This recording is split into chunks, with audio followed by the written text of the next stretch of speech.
मैं खाते पीते घराने से ताल्लुक़ रखता था। हमारी फैमिली कोई बहुत बड़ी नहीं थी।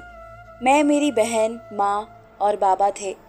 बाबा की अपनी कपड़ों की छोटी मोटी दुकान थी और फैमिली बड़ी ना होने की वजह से हमारा खुशहाल घराना था। बाबा और माँ हम दोनों से बहुत प्यार करते थे क्योंकि हम ही उनके सब कुछ थे। उन्होंने हमें बेहतरीन स्कूल में पढ़ाया। यहाँ तक तो सब ठीक था, लेकिन मेरी आदतें बहुत ख़राब हो रही थी। वजह शायद मेरे दोस्त थे जो कि मुझसे भी ज़्यादा अमीर थे। वह हर वक्त कोई ना कोई घटिया हरकत करते रहते थे।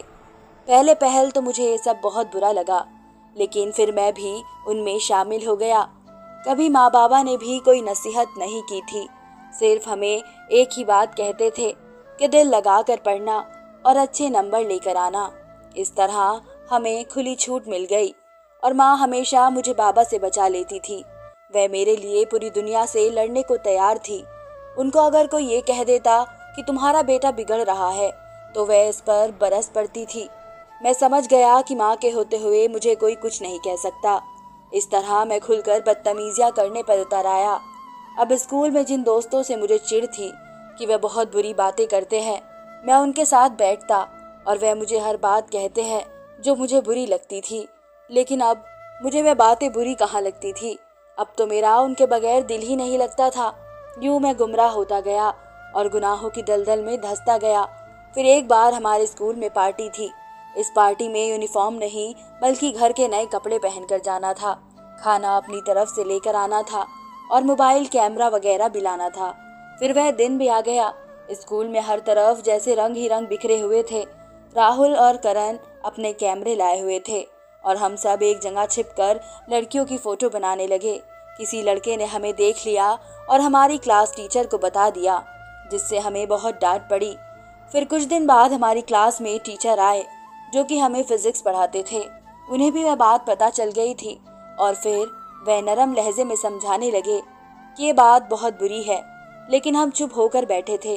तब वो बोले, देखो बेटा, अभी तुम लोगों को हमारी बातें गलत लगती है।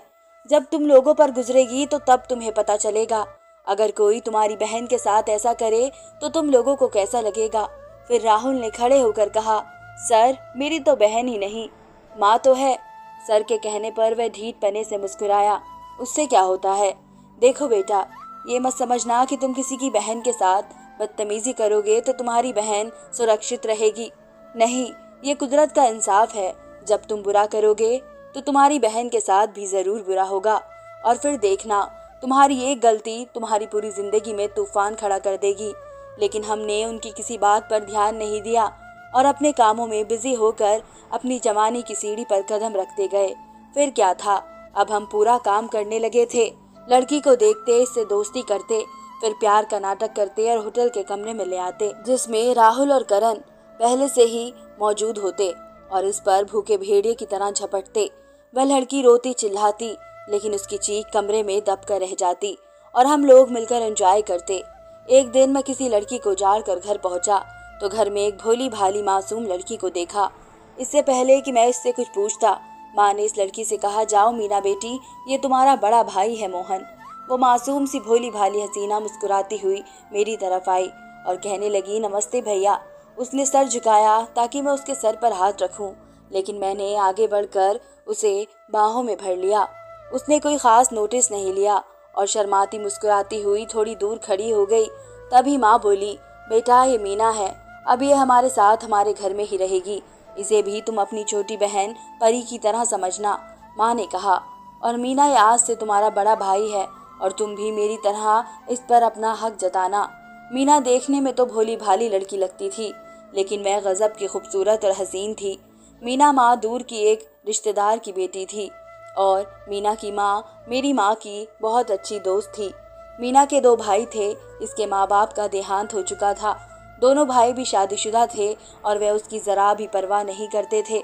दोनों अपनी बीवियों में मस्त थे और इसकी भाभियाँ इससे खार खाती थी। आए दिन उनसे झगड़ा करती थी, इसलिए वह माँ के साथ आ गई थी। माँ तो वैसे भी बहुत अच्छी औरत थी और वो उसे अपने साथ लेकर आ गई और यूं मासूम सी भोली भाली मीना बेफिक्र होकर उसे अपना घर समझने लगी। मीना को जो काम बताया जाता झट वह काम करने लगती और वो मेरे काम को बहुत ही शौक से करती थी। एक दिन मैंने उसे कपड़े इस्त्री करने का कहा था। वह गुनगुनाते हुए मेरे कमरे में दाखिल हुई। मोहन भाई, कौन से कपड़े इस्त्री करूं? उसने मासूमियत से पूछा था और मेरे अंदर का दरिंदा आहिस्ता आहिस्ता जागने लगा था। वह सफ़ेद वाले कर दो, मैंने गुनगुनाते हुए कहा था। नहीं मोहन भाई, आज आप ये वाले कपड़े पहनो, देखो कितने प्यारे लग रहे हो आप, इसने कपड़े दिखाते हुए कहा और मैंने इसे जोर से अपने गले लगाया। इससे पहले कि मैं कोई चीज़ आगे करता वो पीछे हुई और इसकी आंखों में आंसू थे। मैंने हैरानी से पूछा था, क्या हुआ? कुछ नहीं भैया, मैं सोच रही थी कि इतना प्यार तो कभी मेरे सगे भाई ने भी नहीं किया जितना आप करते हैं। इसने आंसू साफ किए और बाहर निकल गई और मैं शैतानी सी हंसी हंसता हुआ उसे देखता रहा और सोचता रहा कि माल तो घर में ही मौजूद है, वे भी एकदम नर्म और फ्रेश। यह सोचकर मैं हंसने लगा। मुझे बहुत शैतानी ख्याल आ रहे थे और मैं ये भी नहीं सोच सकता कि वह भोली भाली लड़की मुझे भाई मानती है, और वह तो इतनी मासूम है कि मेरी हर बात को समझती ही नहीं, बल्कि वह समझती है कि मैं भाई होने के नाते इसे गले लगाता हूँ। फिर कुछ दिन बाद सब घर वालों को मोहल्ले में किसी की शादी में जाना था। मीना ने जाने से इनकार कर दिया और मैंने भी मौके का फ़ायदा उठाकर इनकार कर दिया। इतना अच्छा मौका फिर नहीं आ सकता था। सारे घर के बंदे जा चुके थे तो मैं नहाने के लिए वॉशरूम में घुस गया। मैं कुछ देर पानी बहाता रहा, फिर मैंने मीना को आवाज़ दी। वह समझी कि शायद मैं कपड़े मांग रहा हूँ। वह पहले भी अक्सर मुझे कपड़े देने आया करती थी। वह कपड़े लेकर आई तो मैंने उसकी कलाई पकड़ ली। भैया, क्या कर रहे हो? ये लीजिए कपड़े। मेरी कलाई छोड़े। उसने दीवार का सहारा लिया और कपड़े मुझे देकर वापस अंदर चली गई। मैंने पैंट पहनी और फिर बाहर निकल आया। मीना अंदर अपने कपड़े बदल रही थी। मेरे अंदर का दरिंदा पूरी तरह जागने लगा। मैं अंदर दाखिल हो गया। मीना ने बौखला कर दुपट्टा आगे किया और कहने लगी, सॉरी भैया, मैंने कुंडी नहीं लगाई, आप बाहर जाएं, मैं अभी आती हूँ। उसके चेहरे पर हवाइयाँ उड़ रही थी। मैं उसके करीब गया तो वो कहने लगी, ये आप क्या कर रहे हैं? भाई बहनों से भी ऐसा मजाक करते हैं क्या? वह रोने वाली आवाज़ में बोली थी, लेकिन मैं बेपरवाह आगे बढ़ा। प्लीज़ मुझे अपने करीब आने दो, मैंने मुस्कुरा कर कहा था। आप बहन भाई जैसे साफ रिश्ते को गंदा कर रहे हो। वह 2 कदम पीछे हटी। देखो मीना, किसी को पता भी नहीं चलेगा। मैं एकदम आगे बढ़ा और उसको पकड़ लिया। मुझे छोड़ो, ऊपर वाले का वास्ता मोहन भाई, मुझे छोड़ दो। भगवान के कहर से डरो, तुम्हारी भी बहन है, छोड़ दो मुझे। वह रोती रही, लेकिन मैंने अपना काम पूरा किया। फिर उसे इसी हालत में छोड़कर मैं बाहर निकल गया। सब लोग शादी से वापस लौटे तो इसे इस हालत में देखकर सबके पैरों तले से जमीन निकल गई। माँ ने भागकर इसे कपड़ों से ढका और फौरन इसे गले लगाकर रोने लगी। फिर माँ ने उससे पूछा तो उसने मेरा नाम लिया और मैं साफ मुकर गया। मैंने कहा कि जब आप लोग गए थे तो मैं घर से चला गया था, लेकिन जब मैं वापस लौटा तो मैंने एक आदमी को घर से बाहर जाते हुए देखा था। जब मीरा ने मेरी तरफ इशारा किया, मेरी माँ ये बात सुनकर गुस्से में आ गई और उसे बुरा भला कहने लगी। मैंने तुझे घर में पनाह दी और तूने मेरे ही बेटे को फंसाना चाहा। काश मुझे मालूम होता कि तुम कितनी बुरी लड़की हो, इसलिए तो तुझे तेरे भाइयों ने भी निकाल दिया। वो रोती रही, सफाई देती रही, लेकिन किसी ने उसकी बात नहीं सुनी, किसी ने उसके साथ इंसाफ नहीं किया। मैं एक कोने में खड़ा उसे देखता और मुस्कुराता रहा, यहाँ तक कि माँ ने उसे घर से बेदखल कर दिया। तभी मैं भी बाहर निकल आया। देखो मीना, ये मैंने कहा था ना कि किसी को मत बताना। अब देखा तुम्हारा क्या हाल हुआ है। अब कहाँ जाओगी? अगर तुम मेरी बात मानो तो मैं तुम्हें इस घर में वापस ले जा सकता हूँ। मैंने घटियापन की हद पार कर दी थी। उसने एक जोरदार थप्पड़ मेरे मुंह पर मारा और कहा, घटिया इंसान, तू मेरी इज्जत से खेला है। देखना, कल मेरा बदला कोई तुमसे जरूर लेगा। इस दुनिया में किसी ने मेरे साथ इंसाफ नहीं किया, लेकिन ऊपर वाला जरूर इंसाफ करेगा। ये कहकर रोती हुई चली गई। इसके बाद वह अपने भाइयों के घर गई। कैसे गई मुझे नहीं पता, लेकिन वहाँ भी इसकी कहानी सुनने के बाद उसकी भाभियों ने उसे ही गलत कहा, उस पर इल्जाम लगाकर उसे घर से बाहर निकाल दिया। हर वह दरवाज़ा खटखटाया जो वह जानती थी, लेकिन सबने उसे बाहर कर दिया। वह पागलों की तरह गली गली नुक्कड़ नुक्कड़ फिरती रही। कहीं इसने कुछ मर्द को खड़े देखा और अंधाधुंध भागने लगी। मोहन के बाद इसका हर रिश्ते से भरोसा उठ चुका था। वह समझी कि वह मर्द भी इसका जिस्म नोचने के लिए खड़े हैं। वह भागते भागते किसी चीज से टकराई और उछलकर सड़क पर जा गिरी। वहां से आते ट्रक ने उसके जिस्म की धज्जियां उड़ा दी कि मरने के बाद इसका किस्सा रह गया। किसी ने मुझ पर केस नहीं किया और तो और किसी ने ये भी नहीं देखा कि वह मासूम सी लड़की किस चीज से टकराई थी। वह मेरी बाइक थी और वह भी मैंने जानबूझकर किया, कोई मुझ पर केस ना कर सके। मैंने इस लड़की के साथ जबरदस्ती की है और फिर मैं थोड़ी दूर जाकर खड़ा हो गया। जब इसने अपनी आखिरी सांसें ली तब मैंने सुकून की सांस ली और खुद को हल्का महसूस करने लगा। अब हमारे घर में मीना का जिक्र नहीं होता था। ऐसा लगता था कि वह कभी हमारे घर का हिस्सा थी ही नहीं। बाबा और माँ अपने कामों में बिजी हो गए और मैं अपने कामों को फिर से करने लगा। इस वाक्य को गुजरे साले हो गए। एक दिन मीना का भाई मीना से मिलने आया। हम सब हैरान हुए कि उन्हें मीना के बारे में मालूम ही नहीं था। हालांकि मीना अपने घर भी नहीं गई थी।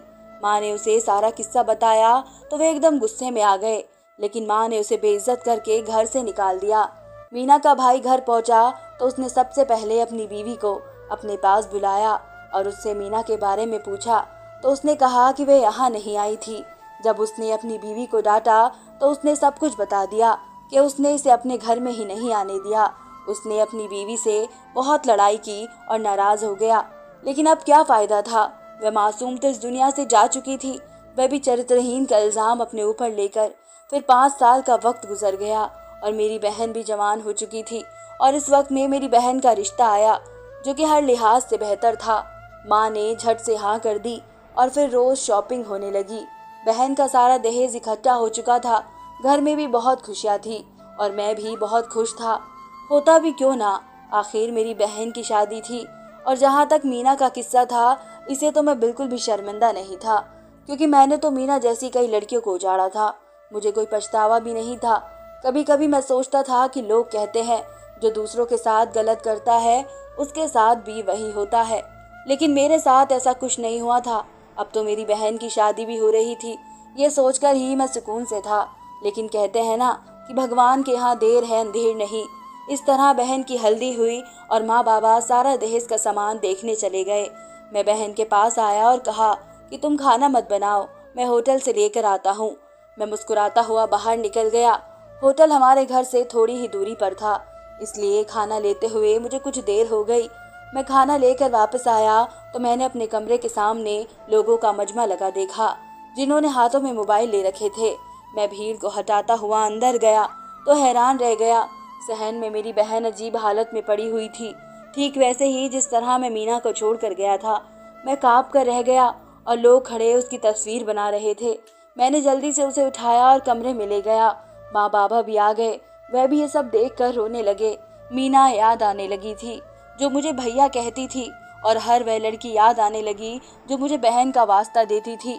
आज मुझे पता चला कि जब अपनी बहन के साथ ऐसा होता है तो कैसा लगता है। मैंने पूछा कि ये सब किसने किया है। एक आदमी ने कहा सुमित ने किया है। मैं बहुत गुस्से में उसके घर की तरफ दौड़ा। वह खाना खा रहा था। मैंने घर में दाखिल होते ही इसका गला दबाकर इसकी जान ले ली।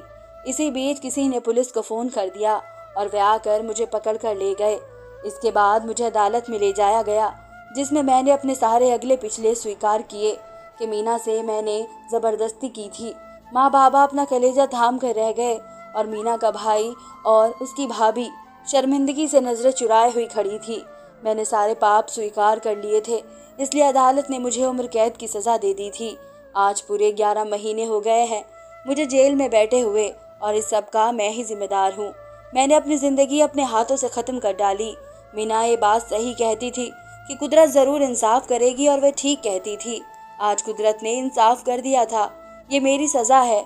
जब मुझे माँ बाप की सेवा करनी चाहिए थी, मैं जेल में आ गया। बहन की मेरे कर्मों की वजह से शादी टूट गई। अगर मैं शादी कर लेता और एक इज्जतदार जिंदगी गुजारता, लेकिन अब क्या हो सकता था। मीना रोज मेरे ख्वाब में आती थी और मुझे कहती, मोहन तुम्हें सजा जरूर मिलेगी। और जब मुझे सजा मिली, वे एक दिन मुस्कुराती हुई मेरे ख्वाब में आई।